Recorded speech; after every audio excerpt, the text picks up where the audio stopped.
बिस्मिल्लाहिर्रहमानिर्रहीम अस्सलाम वालेकुम डियर स्टूडेंट। आज की इस वीडियो में मैं आपको बताऊंगा मोस्ट इंपॉर्टेंट जो शॉर्ट क्वेश्चन है पेपर पॉइंट ऑफ व्यू के लिहाज से जो आपका एग्ज़ाम होने जा रहा है 2023 के अंदर 2023 के अंदर जो एग्ज़ाम होना है उसके हवाले से आपको जो मोस्ट इंपॉर्टेंट क्वेश्चन है तमाम की तमाम बुक के अंदर वो सारे के सारे क्वेश्चन जो है आपको बताने की कोशिश करूँगा। तो लेक्चर सीरीज के साथ साथ आपको इस तरह की मोटिवेशनल वीडियो भी मिलती रहेंगी इंशाल्लाह। चलते हैं अपनी वीडियो की तरफ।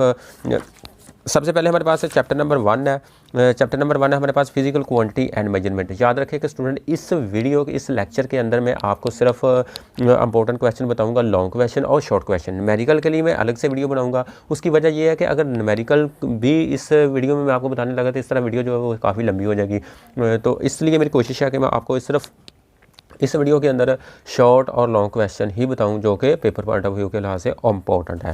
चलिए सबसे पहले हम चलते हैं कि शॉर्ट क्वेश्चन के लिए आपके पास ये जो ब्रांचेज है, branches of physics very very important है, क्योंकि इसमें हर साल जो है पेपर के अंदर एक या दो शॉर्ट क्वेश्चन इसमें से लाजमी आ जाते हैं। ठीक है, तो पेपर पॉइंट ऑफ व्यू के लिहाज से सबसे पहले तो ब्रांच ऑफ फिजिक्स है। उसके बाद चलते हैं जी बेस और ड्राइड क्वान्टिटी। ये भी वेरी वेरी इंपॉर्टेंट है शॉर्ट के लिहाज से, क्योंकि ये differentiate between base and dried quantity पूछ सकता है या फिर अलग अलग इनकी डेफिनेशन भी पूछ सकता है। तो आपने ये इनकी डेफिनेशन है, इनके साथ साथ आपने कोशिश करनी है कि यहाँ से आप इसकी 2 से या 3 एग्जाम्पल जो है वो डेफिनेशन के साथ मेंशन कर दें, क्योंकि डेफिनेशन के साथ एग्जाम्पल अगर मेंशन की हो तो 100% श्योर है कि आपको पूरे नंबर मिलेंगे। उसके बाद हम चलते हैं जी इसी तरह इनके टेबल की तरफ। टेबल जो है ये वेरी वेरी इंपॉर्टेंट है। ये आपने सिर्फ और पेपर पॉइंट ऑफ व्यू के लिहाज से इंपॉर्टेंट नहीं है, बल्कि ये आपने जब तक आप स्टडी करेंगे, मतलब हायर क्लासेस में भी अगर जाके आप फिज़िक्स पढ़ते हैं तो वहाँ जाकर भी आपको बेस और ड्राइव क्वांटिटी की ज़रूरत पड़ेगी। तो इसकी वजह ये है कि ये जो है बेस क्वांटिटी ये एक बुनियाद है फिज़िक्स की। जितने भी फार्मूले, यूनिट और क्वांटिटी है उनकी सब की ये बुनियाद है टेबल। तो इसलिए आपने ये लाइफ टाइम के लिए इसको फिंगर टिप पे याद कर लेना है। ठीक है, ये दोनों टेबल। उसके बाद हम देखते हैं इसी तरह का तीसरा एक टेबल है हमारे पास प्रीफिक्स की डेफिनेशन के साथ साथ आपने इसका ये जो टेबल है टेबल आपने याद कर लेना है। प्रीफिक्स ये इसकी डेफिनेशन है यहाँ तक, और यहाँ से आपने कोई ना कोई एग्जांपल, वैसे तो डेफिनेशन के अंदर भी इसकी एग्जांपल दिया है, लेकिन आप इस टेबल को ये भी आपने फिंगर टिप पे याद करना है, क्योंकि आपने न्यूमेरिकल जब सॉल्व करने हैं या कहीं भी आपको प्रीफिक्स लगाने की ज़रूरत पड़ती है तो उसकी वैल्यू को आपको पता होना चाहिए। उसके बाद हम चलते हैं जी साइंटिफिक नोटेशन की जस्ट ऑफ सिर्फ आपने डेफिनेशन करनी है, क्योंकि शॉर्ट क्वेश्चन है, और इसकी कोई एक एग्जाम्पल कर लें। उसके बाद हम चलते हैं जी इसके बाद वर्नियर कैलिपर आ जाता है। ये वर्नियर कैलिपर जो है ये लॉन्ग क्वेश्चन है हमारे पास, लॉन्ग क्वेश्चन। ठीक है, उसके बाद स्क्रू गेज है, वो भी लॉन्ग क्वेश्चन है। तो इसका वर्नियर कैलिपर जो है इसका आपने सबसे पहले डेफिनेशन है, डेफिनेशन के बाद आपने कम से कम, और कुछ नहीं तो कम से कम आप इसका लीस्ट काउंट, इसकी न्यूमेरिकल वैल्यू, उसके बाद पॉजिटिव और नेगेटिव ज़ीरो एरर, पॉजिटिव और नेगेटिव ज़ीरो एरर, इसमें से ये तीनों डेफिनेशन है ज़ीरो एरर की, पॉजिटिव और नेगेटिव ज़ीरो एरर की, कम से कम आपको ये पता होना चाहिए। उसके साथ साथ अगर स्टूडेंट जब भी कोई आपको लॉन्ग क्वेश्चन आता है तो उसके साथ अगर जो है डायग्राम अगर आप मेंशन कर सकते हैं तो ये बहुत ही अच्छी बात है। डायग्राम को मेंशन करना बहुत अच्छी बात है। अदरवाइज़ अगर डायग्राम आप नहीं भी बना सकते, कम से कम जितना आपको बताया ये इतना आपने लाजमी करना है। ठीक है, उसके बाद आप स्क्रू गेज है। स्क्रू गेज भी एक लॉन्ग क्वेश्चन है, वेरी इंपॉर्टेंट क्वेश्चन है जी, लॉन्ग क्वेश्चन। तो इसकी भी आपने क्या करनी है, सबसे पहले डेफिनेशन करनी है। डेफिनेशन के बाद आपने इसकी कंस्ट्रक्शन, वैसे तो ये कंस्ट्रक्शन जो है ये बहुत उन्होंने डिटेल में दी है, लेकिन आपने क्या करना है कि मैंने अपने वीडियो लेक्चर में इसकी जो शॉर्ट डिस्क्रिप्शन इंस्ट्रक्शन है वो आपको बताई है। ठीक है, मैंने अपने स्टूडेंट को वैसे भी शॉर्ट करके ये इसकी इंस्ट्रक्शन करवाता हूँ, तो आपने वहाँ से देख लेना है। ठीक है, अदरवाइज़ आप डेफिनेशन के बाद आपने इसका जो है फार्मूला, और फार्मूला के बाद यहाँ पे दी गई है जी इसकी पिच की डेफिनेशन, ये पिच की डेफिनेशन है। ठीक है, तो ये भी आपने शॉर्ट के लिए, क्योंकि ये अलग से पूछ लेता है, स्क्रू गेज की डेफिनेशन, पिच की डेफिनेशन, उसके बाद फार्मूले के बाद वही वर्नियर कैलिपर की तरह इसका पॉजिटिव और नेगेटिव ज़ीरो एरर। तो positive negative zero error in paragraph के अंदर आपने याद कर लेना। उसके बाद हम चलते हैं जी, उसके बाद आपको बताता चलूँ जी मेजरिंग सिलेंडर इसकी स्टॉप वॉच जी है। इसकी भी आपने कम से कम आपको डेफिनेशन और इसके टू टाइप का जो नेम है वो पता होना चाहिए, ठीक है। ये स्टॉप वॉच है, इसके आगे 2 टाइप है, ये स्टॉप वॉच मैकेनिकल और डिजिटल स्टॉप वॉच आपको बता रहा है। कम से कम आपको इतना लाजमी पता होना चाहिए, अगर आप इसकी डिटेल नहीं कर सकते शॉर्ट के लिए आपने इतना लाजमी करना है, ठीक है। उसके बाद ये मेजरिंग सिलेंडर है, मेजरिंग सिलेंडर की भी आपने शॉर्ट के लिए डेफिनेशन जो है वो कर लेनी है। वैसे तो ये लॉन्ग क्वेश्चन भी आ जाता है लेकिन बहुत कम चांसेस होते हैं, ज़्यादातर शॉर्ट के लिए आता है, तो आपने इसकी डेफिनेशन जो है वो कर लेनी है, ठीक है। Measuring cylinder. उसके बाद आ जाता है जी हम चलते हैं सिग्निफिकेंट फिगर। सिग्निफिकेंट फिगर बहुत इंपॉर्टेंट क्वेश्चन है, ठीक है। इसके जो पॉइंट है वो लॉन्ग के अंदर पूछ लेता है, बहुत दफ़ा ये पूछता है। तो मैं तो अपने स्टूडेंट को यही सजेशन करूँगा कि आपने, वैसे तो ये इसके पॉइंट दिए गए हैं, ठीक है, इसके जो पॉइंट है वो दिए गए हैं, लेकिन ये थोड़े से ज़्यादा लेंथी लिखे हैं, तो ये आप करने की बजाय ये इसका टेबल कर लें तो वो ज़्यादा बेस्ट है, क्योंकि हर एक पॉइंट के साथ उसने एक एक दो एग्जाम्पल जो है वो एग्जाम्पल दी है, ठीक है। तो आप यही कर लें, ये आपके लिए सबसे ज़्यादा बेहतर है। अदरवाइज़ आप ये भी कर सकते हैं, जो गुड स्टूडेंट है, एक्सीलेंट स्टूडेंट है, वो ये भी कर सकते हैं, ठीक है। उसके बाद हम चलते हैं जी राउंडिंग ऑफ। राउंडिंग ऑफ का अगर आप कंसेप्ट, बहुत कम ये टॉपिक आता है, अगर आप कंसेप्ट लेना चाहते हैं तो ये आप टेबल कर सकते हैं जी स्टूडेंट। अब चलते हैं चैप्टर नंबर 2 की तरफ। चैप्टर नंबर 2 में से हम देखते हैं सबसे पहले तो आपके पास डेफिनेशन है इसकी, जो मोस्ट इंपॉर्टेंट डेफिनेशन शॉर्ट के लिए rest and motion. Rest and motion इसकी डेफिनेशन है, ठीक है। ये सिर्फ जो पिंक बॉक्स है ये आपने लाजमी करने, अगर ये डिटेल अगर नाम नहीं कर सकते तो इसको छोड़ दें, कम से कम ये दोनों डेफिनेशन आपको आनी चाहिए। उसके बाद हम चलते हैं type of motion. Type of motion जो है ये ज़्यादातर मोस्टली तो शॉर्ट क्वेश्चन आता है, लेकिन एक दफ़ा ये बोर्ड के अंदर लॉन्ग क्वेश्चन भी पूछा जा चुका है, तो इसलिए आपने इसको अच्छे से कर लेना है। वैसे तो आपने डेफिनेशन तो करनी है, लेकिन अगर आप इसकी साथ साथ एक एग्जांपल कर लें तो लॉन्ग में जब पूछता है तो वो क्या करेगा, इसकी 3 से 4 टाइप है उनकी डेफिनेशन और आपने एग्जांपल लिख देना, ये आपका लॉन्ग क्वेश्चन बन जाना है, ठीक है ना। तो आपने इसकी डेफिनेशन जो है टाइप ऑफ मोशन, इनके नाम आपने कर लेना है। उसके बाद ट्रांसलेटरी मोशन है। ट्रांसलेटेड मोशन के बाद अब आ जाता है जी लीनियर मोशन, ये भी इसका बॉक्स है। उसके बाद आ जाता है जी सर्कुलर मोशन, ठीक है। रैंडम मोशन है और रोटेटरी मोशन है। ये जो पिंक बॉक्स वाली डेफिनेशन है ये तो आपने हर हालत में लाजमी करनी है, इनकी एक एक एग्जांपल आप कर लीजिए। हर डेफिनेशन के नीचे एक एक एग्जांपल दी है, ठीक है, तो ये एग्जांपल आप कर सकते हैं। उसके बाद जी आप देखें वाइब्रेटरी मोशन है, ठीक है, इसका इसकी ये डेफिनेशन आपने करनी है, ठीक है। ये इसकी आप एग्जांपल कर लें तो काफ़ी है। उसके बाद हम चलते हैं जी अब चलते हैं differentiate between speed and velocity. Speed and velocity के दरमियान जब डिफरेंस पूछता है तो आपने शॉर्ट के लिए पूछे तो आपने डेफिनेशन के साथ इसके एक एक एग्जांपल और उनका जो है वो यूनिट लिख देना, तो ये शॉर्ट के लिए काफ़ी होगा, ठीक है। उसके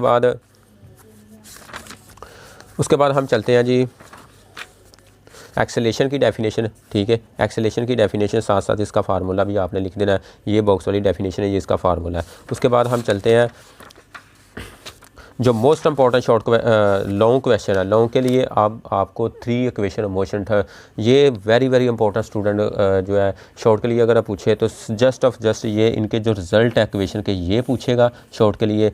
अगर आपको लॉन्ग के लिए पूछे तो फिर वो क्या करेगा कि कोई एक इक्वेशन जो है वो उसको कहेगा कि आप इसको ड्राइव कर दें। अगर शॉर्ट के लिए पूछे तो जस्ट ये जो मैं इनबॉक्स कर रहा हूँ जस्ट इतने आपने रिज़ल्ट ही मेंशन करने होते हैं, इसकी डेरिवेशन नहीं करनी होती। तो इसमें सबसे ज़्यादा जो खूबसूरती है 3 इक्वेशन ऑफ मोशन में एक ही ग्राफ, इनके लिए एक ही ग्राफ जो है वो इस्तेमाल होना है, ठीक है। वेरी इंपॉर्टेंट जो है ये लॉन्ग क्वेश्चन है, इनमें से कोई एक जो है वो पूछ सकता है, ठीक है। फर्स्ट सेकंड और थर्ड इक्वेशन, ज़्यादातर जो चांसेस होते हैं वो सेकंड और थर्ड इक्वेशन के ही होते हैं, ठीक है। ये तीनों आपने अच्छे से याद कर लेना। उसके बाद आपको ये स्टूडेंट आपको बताता चलूँ, इनमें से ये जो टेबल है ये MCQs के लिहाज से वेरी इंपॉर्टेंट है। इसमें से एक MCQ जो है वो हर साल एग्ज़ाम के अंदर आ जाता है। तो ये टेबल आपने किस तरह किलोमीटर को मीटरों में कन्वर्ट करना है और किलोमीटर पर आवर को मीटर पर सेकंड में कन्वर्ट करना है, ठीक है। तो ये इस तरह आपने जो है इंटर कन्वर्शन आपको आनी चाहिए। उसके बाद हम चलते हैं चैप्टर नंबर 3 की। चैप्टर नंबर 3 जो है ये भी बहुत इंपॉर्टेंट चैप्टर है। इसमें सबसे पहले आपने फोर्स की डेफिनेशन पढ़नी है करनी है, ये फोर्स की डेफिनेशन आपको दी है।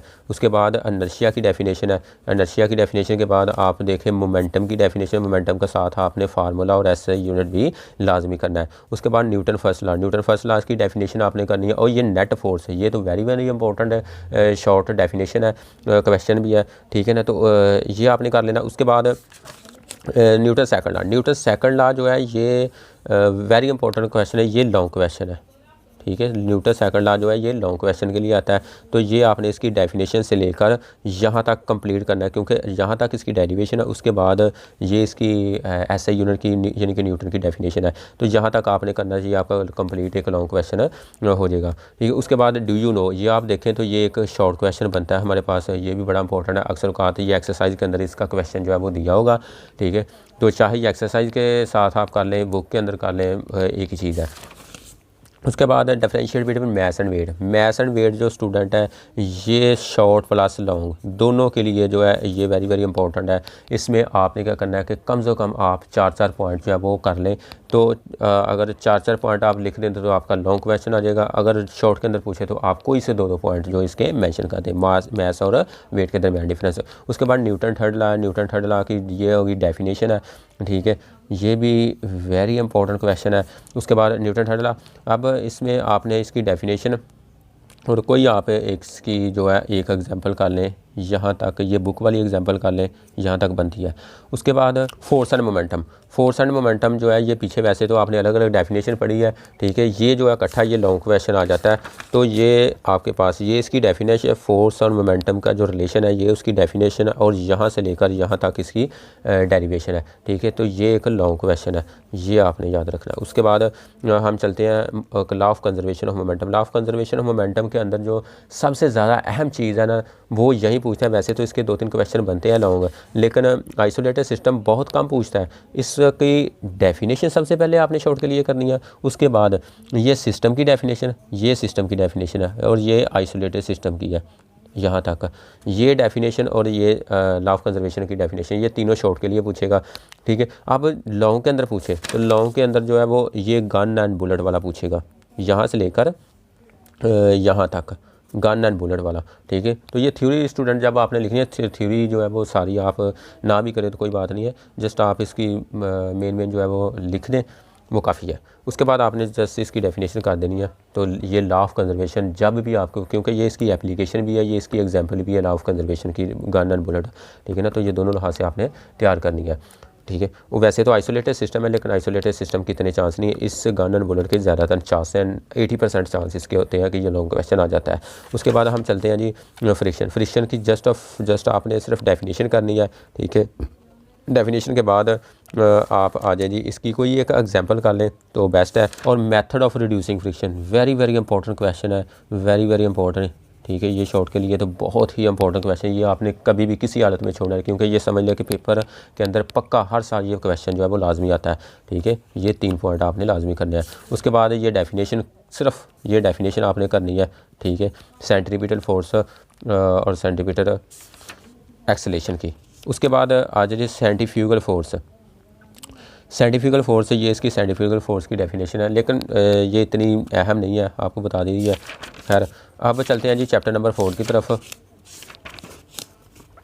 चैप्टर नंबर 4 के अंदर सबसे पहले जो शॉर्ट क्वेश्चन पैरेलल फोर्स और लाइक और अनलाइक पैरेलल फोर्स, जस्ट आपने ये सिर्फ टेबल कर लेना शॉर्ट के लिए, बाकी थ्योरी आप छोड़ दें। उसके बाद एडिशन ऑफ फोर्स है, ये भी आपने डेफिनेशन करनी है, ठीक है। हेड टू टेल रूल जो है ये वेरी वेरी इंपॉर्टेंट क्वेश्चन है, ठीक है। ये लोगों के अंदर भी पूछ लेता है बाज़ बात कॉम्बिनेशन करके, तो शॉर्ट में तो ये आना ही है। वैसे भी ये बहुत कंसेप्चुअल है क्वेश्चन है, तो इस बार जो आपका एग्ज़ाम है वो कंसेप्चुअल बेस, उसमें क्वेश्चन जो है वो 30% आएंगे, तो इसलिए ये आपको हर हालत में आना चाहिए, हेड टू टेल रूल। उसके बाद हम चलते हैं जी resolution of force. Resolution force जो है ये एक लॉन्ग क्वेश्चन है, काफ़ी इंपॉर्टेंट भी है, ठीक है। ये सबसे पहले तो आपने रेजोल्यूशन ऑफ फोर्स की डेफिनेशन करनी है। उसके बाद उससे पहले आपने ये लिख लेनी है जी परपेंडिकुलर कंपोनेंट है, ठीक है। परपेंडिकुलर कंपोनेंट की आपने ये डेफिनेशन यहाँ से लेकर यहाँ तक परपेंडिकुलर कंपोनेंट है ये। उसके बाद रेजोल्यूशन फोर्स की डेफिनेशन ये दी गई है, और बाकी ये आपने इसकी डायग्राम बनानी है, और बाकी इसकी ये जो डेरिवेशन आपने यहाँ तक करनी है, ठीक है ना। तो ये इस तरह होता है कि ये जो थ्योरी आप थोड़ी सी शॉर्ट करके लिख लिया, डेरिवेशन आपकी क्लियर अच्छी से खूबसूरती से आपने लिखना है, ठीक है। उसके बाद ये डिटर्मिनेशन ऑफ फोर्स, ठीक है, ये भी बाज़ अलग से पूछ लेता है, बाज़ दोनों इकट्ठे भी पूछ सकता है और अलग अलग भी पूछ लेता है, तो ये दोनों क्वेश्चन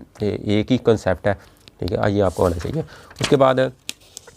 उसके बाद टर्निंग फैक्ट ऑफ फोर्स, ठीक है, टर्निंग इफेक्ट ऑफ फोर्स यानी कि मोमेंट टार्क या मोमेंट ऑफ फोर्स जिसे कहते हैं, ठीक है, ये आपने डेफिनेशन करनी है। उसके बाद आप यहाँ से कोई भी इसकी जो है वो डेफिनेशन कर लें, ये सारी इसी की एग्जांपल है, ठीक है, ये एग्जांपल है, ठीक है, ये एग्जांपल आप कोई से कर लें। उसके बाद आ जाता है जी principle of moment. Principle of moment ये इसकी डेफिनेशन है, क्लॉकवाइज और एंटी क्लॉकवाइज मोमेंट, ठीक है, ये यहाँ से लेकर यहाँ तक, ये दोनों के अंदर डिफरेंशिएट भी पूछ सकता है, ठीक है, और अलग-अलग भी पूछ सकता है। ये 3 डेफिनेशन आपको आनी चाहिए। उसके बाद आ जाएंगी centre of gravity. Centre of gravity की जस्ट आपने सिर्फ डेफिनेशन ही करनी है शॉर्ट के लिए, और इस तरह सेंटर ऑफ ये सेंटर ऑफ मास है, ये सेंटर ऑफ ग्रेविटी है, तो इनकी डेफिनेशन ही काफ़ी है आपके लिए। उसके बाद ये जो लॉन्ग क्वेश्चन है इसमें आ जाए जी, ये कपल की डेफिनेशन आपने करनी है सिर्फ, ठीक है। उसके बाद एक्विलिब्रियम। अब एक्विलिब्रियम वाला जो क्वेश्चन है ये बहुत इंपॉर्टेंट क्वेश्चन है। कैसे? वो इस तरह ये है कि लॉन्ग क्वेश्चन आता है हर दफ़ा, वैसे शॉर्ट क्वेश्चन के अंदर भी इसकी एक हर डेफिनेशन आ जाती है, चाहे इसकी कंडीशन पूछे, इसकी स्टेट पूछे, या वैसे एक्विलिब्रियम की डेफिनेशन पूछे, ये आ जाता है। लेकिन लॉन्ग के लिए अगर आए तो ये एक्विलिब्रियम के साथ साथ इसकी डेफिनेशन के साथ साथ आपको इसकी दोनों हो सकता है कंडीशन पूछ ले, या 1 या 2 इसकी स्टेट पूछ सकता है। ये फर्स्ट कंडीशन है इसकी, ठीक है, यहाँ तक है, और ये इसकी सेकंड कंडीशन है, ठीक है। लॉन्ग के अंदर पूछे तो इस तरह पूछेगा। अगर इसकी साथ साथ स्टेट पूछे तो ये स्टेट ऑफ एक्विलिब्रियम है, फर्स्ट, सेकंड और थर्ड, ठीक है। तो लेकिन ज़्यादातर चांस यही होते हैं कि डेफिनेशन के साथ इसकी दोनों कंडीशन ही पूछता है, फर्स्ट और सेकंड कंडीशन, ठीक है। उसके बाद ये आप डेफिनेशन इसकी कर लें, यानी कि जो इसकी स्टेट दी है, state of equilibrium first state है, ठीक है। ये स्टेबल है, अनस्टेबल की ये डेफिनेशन दी है, ये डेफिनेशन कर ले शॉर्ट के लिए, और न्यूट्रल की ये डेफिनेशन दी है, ठीक है। तो ये डेफिनेशन ही आप कर ले शॉर्ट के लिए, ये काफ़ी है।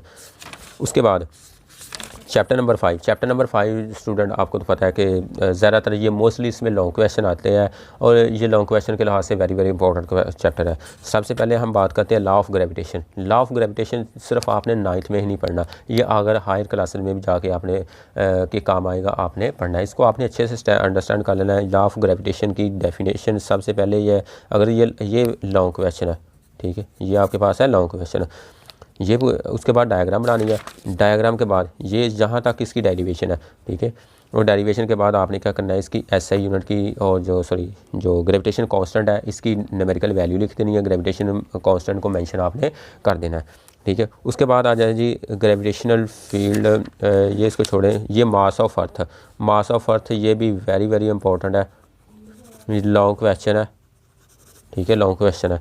तो ये भी आपने विद डायग्राम यहाँ से लेकर यहाँ तक जो है वो करना है। उसके बाद जी आज आर्टिफिशियल सैटेलाइट जो है, ये सारा टॉपिक जो है इसमें सारी डेफिनेशन ही है। सबसे पहले तो आपको सैटेलाइट की डेफिनेशन पूछेगा, वो यहाँ से लेकर यहाँ तक है। उसके बाद नेचुरल सैटेलाइट की डेफिनेशन पूछे तो वो है यहाँ से लेकर यहाँ तक। उसके बाद पूछेगा कि आर्टिफिशियल सैटेलाइट है, ठीक है, आर्टिफिशियल सैटेलाइट साइंटिस्ट इधर से लेकर यहाँ तक, ये आर्टिफिशियल सैटेलाइट की डेफिनेशन है, ठीक है।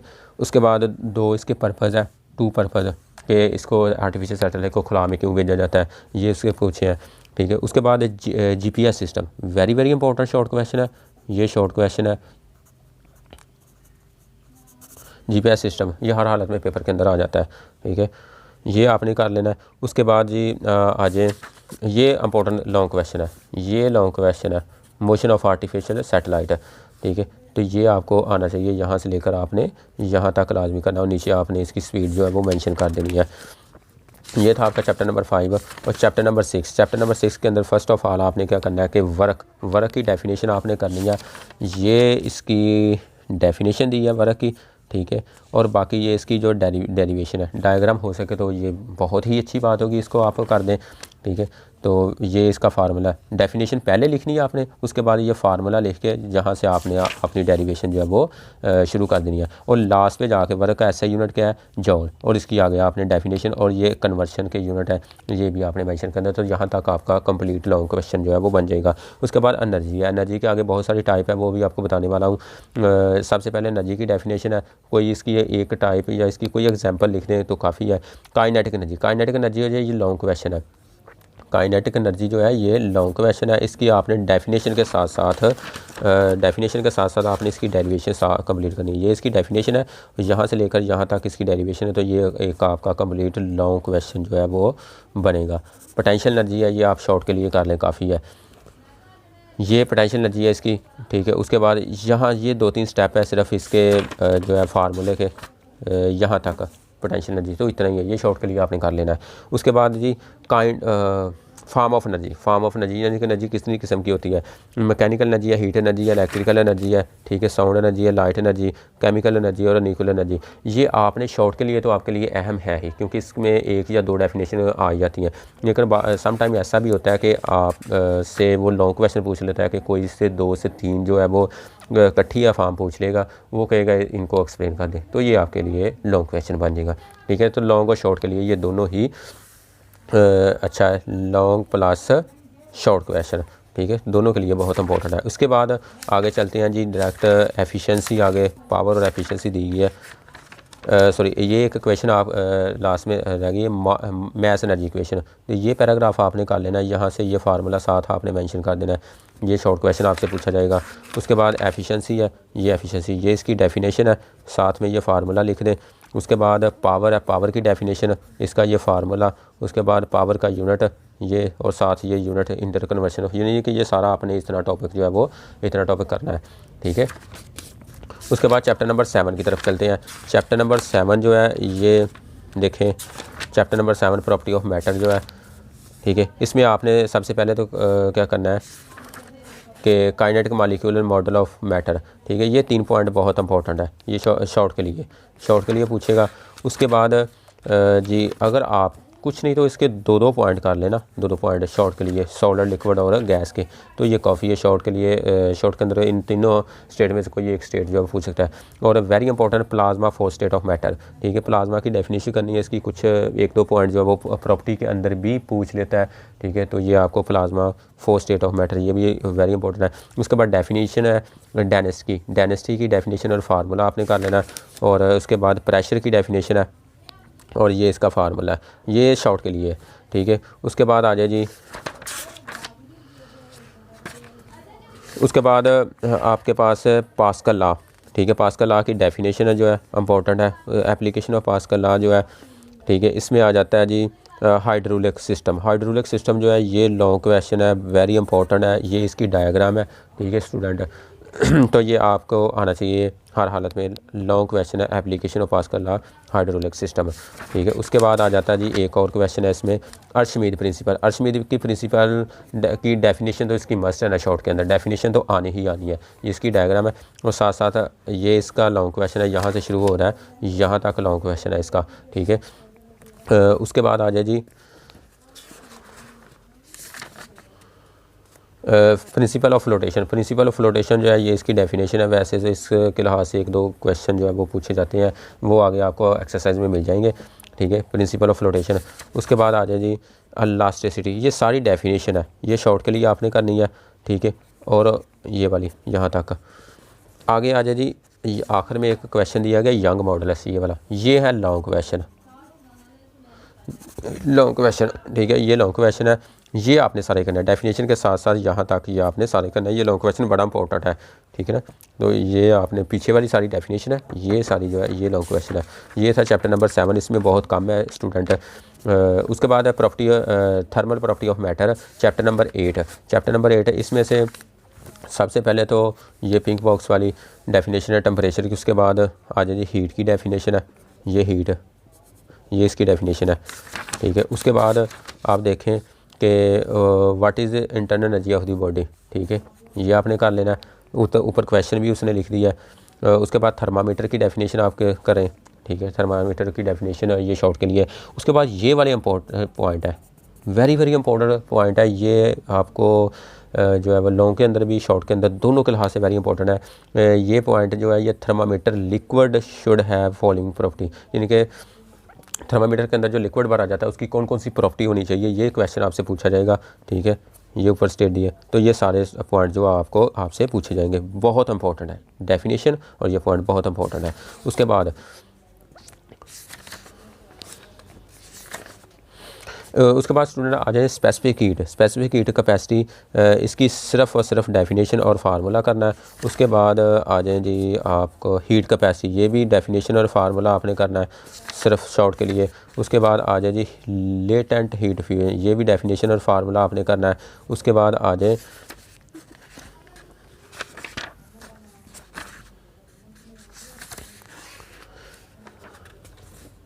Late and heat of vaporization, ये वैसे लॉन्ग क्वेश्चन भी है लेकिन बहुत कम इनके चांसेस होते हैं। लॉन्ग क्वेश्चन जो है ये ग्राफ भी इसका है, ये सारी डेरिवेशन भी इसकी है, इसलिए इसके बहुत कम चांसेस होते हैं लॉन्ग के लिए। शॉर्ट के लिए आपको जितना बता रहा हूँ वो आपने कर लेना। उसके बाद हीट ऑफ ये वेपोराइजेशन की डेफिनेशन है, ठीक है। उसके बाद यानी कि फैक्टर जो है टेम्परेचर है, सरफेस एरिया, विंड है और नेचर ऑफ द लिक्विड है, ये आपने शॉर्ट के लिए ही कर लेने हैं तीनों। उसके बाद थर्मल एक्सपेंशन आ जाता है। थर्मल एक्सपेंशन के अंदर जो मोस्ट इंपॉर्टेंट क्वेश्चन है वो ये है, linear thermal expansion of the solid, एक तो ये है, और linear volume thermal expansion of the solid.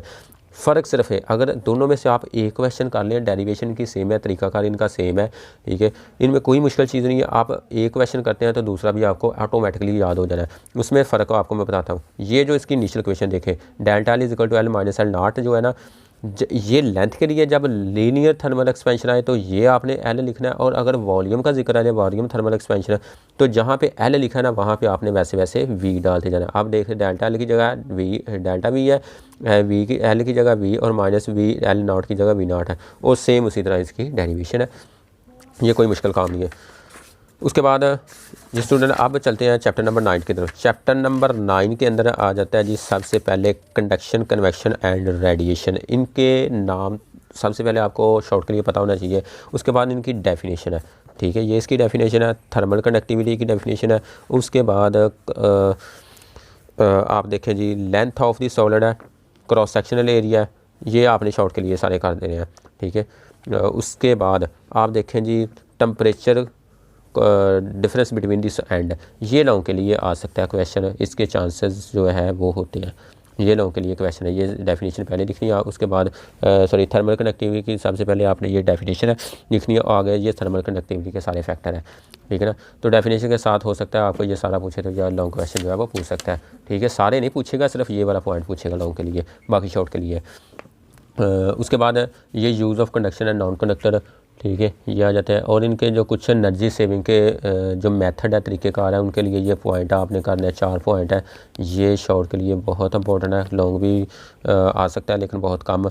उसके बाद use of conductor and insulator, conductor के इंसुलेटर ये आपने गुड कंडक्टर ये आपने ये वाला पैराग्राफ करना है, और इंसुलेटर के लिए ये आपने ये पैराग्राफ करना है। यानी कि यहाँ से आप 2-2 पॉइंट कर लें तो काफ़ी है आपके लिए, ठीक है। उसके बाद आप चलते हैं जी land and sea breeze. Land and sea breeze जो वेरी इंपॉर्टेंट क्वेश्चन है, इंपॉर्टेंट क्वेश्चन है, ठीक है। Land and sea breeze short के लिए आपने कर लेना है। इसके बाद आ जाए जी ग्लिडिंग बहुत इंपॉर्टेंट क्वेश्चन है, ये शॉर्ट क्वेश्चन है, ये लॉन्ग नहीं है, शॉर्ट क्वेश्चन है, ठीक है। उसमें से कह रहा है कि what causes a glider to remain in air, ठीक है। एक ग्लिडर जो है वो हवा में किस तरह उड़ सकता है, हवा में किस तरह रह सकता है, ये क्वेश्चन आपसे पूछा जाएगा, ठीक है। उसके बाद आ जाए जी रेडिएशन, ये शॉर्ट के लिए करना है, ये भी शॉर्ट के लिए करना है, रेडिएशन, ठीक है। उसके बाद अब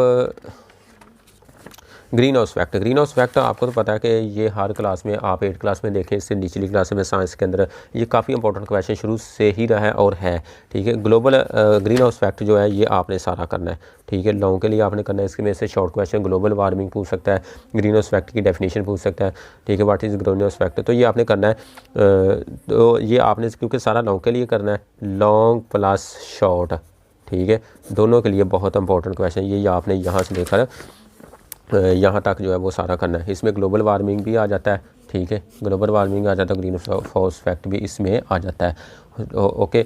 उसके बाद जी हम चलते हैं, ठीक है, यहाँ तक ये स्टूडेंट। तो ये था मोस्ट इंपॉर्टेंट क्वेश्चन जो आपको स्टूडेंट बताने की कोशिश की है। इसके नेक्स्ट जो लेक्चर होगा ना, नेक्स्ट जो वीडियो मैं बनाऊंगा वो न्यूमेरिकल के लिए, और जो एक्सरसाइज वाले शॉर्ट क्वेश्चन है उनके लिए ये वीडियो बनाऊंगा। तो इंशाअल्लाह अज़ीज़ मुझे उम्मीद है कि आपको ये वीडियो बहुत अच्छी लगी होगी। मिलते हैं नेक्स्ट वीडियो में। अल्लाह हाफ़िज़।